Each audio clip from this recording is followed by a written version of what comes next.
let's practice naming cycloalkanes. So I have 6 different examples up here. Notice the difference between these two.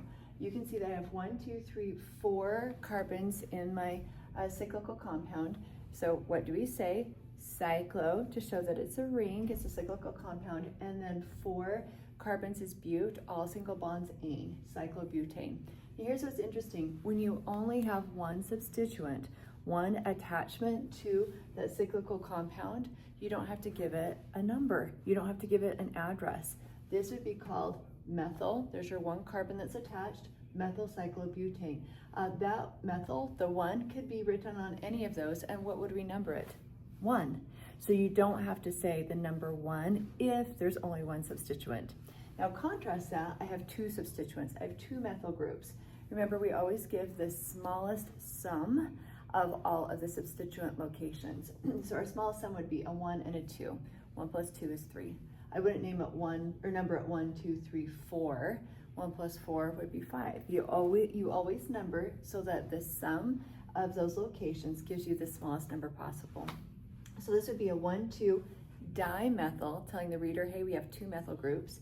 1 methyl at the 1, 1 methyl at the 2, 1,2 dimethyl cyclobutane. Nice. Now up here, it's totally fine to have substituents on the same carbon.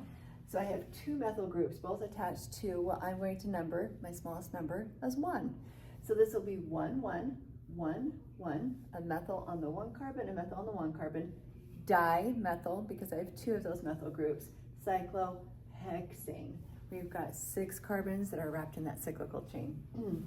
Now this one has a tie in it. I love this one.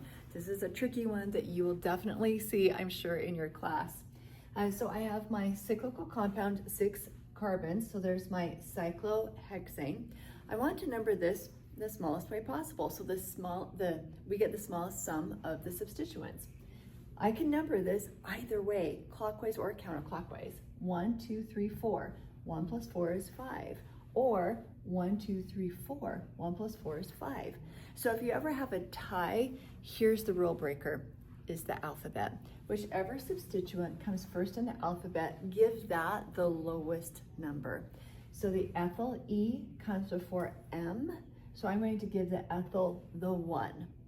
All right, so this is going to be 1, 2, 3, 4. Could also be 1, 2, 3, 4. Doesn't matter, 1 and a 4.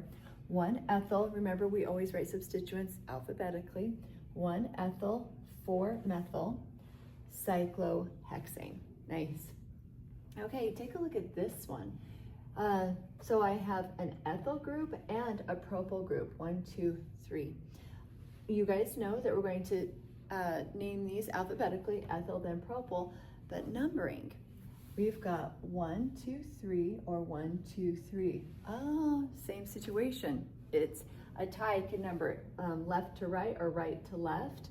Get a 1 and a 3. What's the tiebreaker? Give the smallest number, the lowest number location, to the substituent that comes first in the alphabet. So E comes before P, the E gets the 1. This will be 1 ethyl, 3 propyl, cyclopentane. 5 carbons in that cyclical ring. Okay, this is another great example. I only have 1 substituent. So remember, you don't have to give it the number 1. You just say the ethyl, the substituent, and then the cyclical, cyclo, 3 carbons, prop, all single bonds, ane. Ethyl cyclopropane. I don't have to say 1 ethyl cyclopropane. Doesn't matter where I put this, it would always be a 1. Okay, great practice, so proud of you. If you need some more support, see my video on naming cycloalkanes. Thanks, please like and subscribe, Old School Chemistry.